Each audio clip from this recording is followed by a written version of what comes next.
पाठ्य योजना, जिसमें दिनांक, कालांश, कक्षा, कुल छात्र संख्या, पर्यवेक्षक का नाम, जो भी टीचर आपको मॉनिटर कर रहे हैं उनका नाम लिखना है। प्रकरण न्यूटन की गति के नियम, जिसको आप अंडरलाइन कर सकते हो। जिसके बाद विशिष्ट उद्देश्य, जिसमें ज्ञान, अवबोध, अनुप्रयोग, कौशल, अभिरुचि एवं अभिवृत्ति। पूर्व ज्ञान, जिसमें विद्यार्थी गति एवं गति के प्रकारों से परिचित है। प्रस्तावना प्रश्न, जिसमें आपको 2 कॉलम बनाने हैं। पहला छात्राध्यापक क्रियाएं, दूसरा विद्यार्थी क्रियाएं। जिसमें पहला सवाल, पक्षी कहाँ उड़ते हैं? आकाश में। आकाश में पक्षी किसकी सहायता से उड़ते हैं? पंखों की सहायता से। पंखों की सहायता से पक्षी उड़कर क्या करते हैं? स्थान परिवर्तन।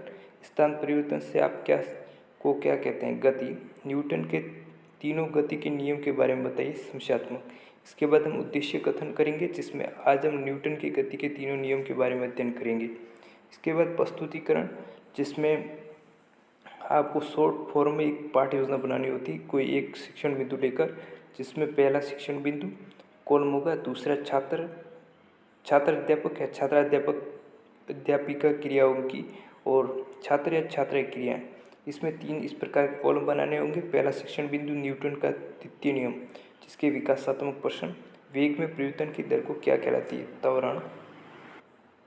दूसरा सवाल, जिसमें त्वरण व द्रव्यमान के गुणनफल को किस भौतिक राशि से प्रदर्शित किया जाता है? संवेग।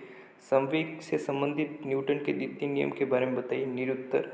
इसके बाद छात्र अध्यापक कथन करेंगे, जिसमें किसी वस्तु के संवेग परिवर्तन की दर उस पर अध्यारोपित बल के समानुपाती होती है, जिसकी दिशा बल की दिशा में होती है, जो कि न्यूटन का द्वितीय नियम है। संवेग में परिवर्तन की दर, इस प्रकार ये फॉर्मूला बन जाएगा, अंत में प्राप्त होगा F बराबर ma। और विद्यार्थी क्रिया में विद्यार्थी ध्यानपूर्वक सुनेंगे, महत्वपूर्ण बिंदु अपनी अभ्यास पुस्तिका में नोट करेंगे। जो भी सर आपको मॉनिटर कर रहे हैं वो यहाँ सुझाव लिख देंगे, और अंत में आपको यहाँ सिग्नेचर करवाने होंगे उनके।